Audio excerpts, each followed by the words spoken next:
নমস্কার বন্ধুরা, মেরি রান্নাঘরে আপনাদের সবাইকে স্বাগতম জানাচ্ছি নতুন রেসিপিতে।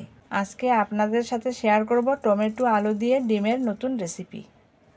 আমি এখানে নিয়েছি আলু, এভাবে কুচি কুচি করে কেটে নিয়েছি লম্বা করে, আর নিয়েছি টমেটো কুচি করে কেটে, আর এখানে নিয়েছি 4টা ডিম, আর নিয়েছি কাঁচা লঙ্কা, রসুন। আমি রান্নাটা সম্পূর্ণ তেল ছাড়া রান্না করব। স্কিপ না করে আপনারা আমার পুরো ভিডিওটি দেখুন, আশা করি আপনাদের ভালো লাগবে। একটা কড়াই বসিয়ে দিয়েছি, এখন দিয়ে দেবো কেটে রাখা আলু। এখন দিয়ে দেবো হলুদ গুঁড়া, দিয়ে দেবো লঙ্কা গুঁড়া, আর দিয়ে দেবো পরিমাণ মতো লবণ। এখন অল্প জল দিয়ে ঢেকে দেবো।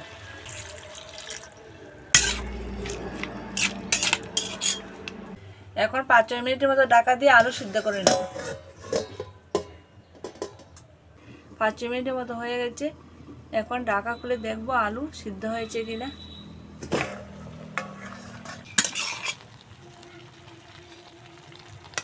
আলু সিদ্ধ হয়ে গেছে, এখন দিয়ে দেবো কেটে রাখা টমেটো।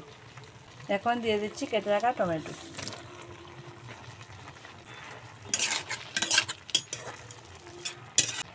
দিয়ে দেবো গ্রেট করা রসুন।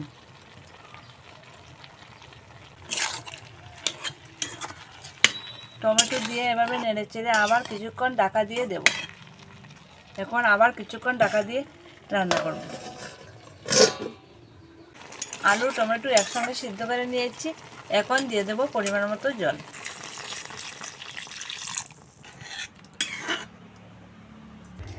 এখন দিয়ে দেব ডিম।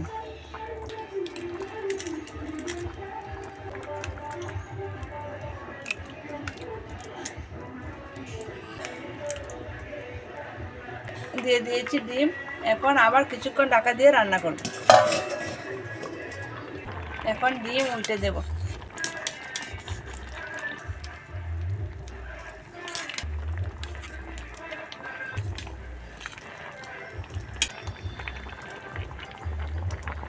এখন দিয়ে দিচ্ছি কাঁচা লঙ্কা চেরা।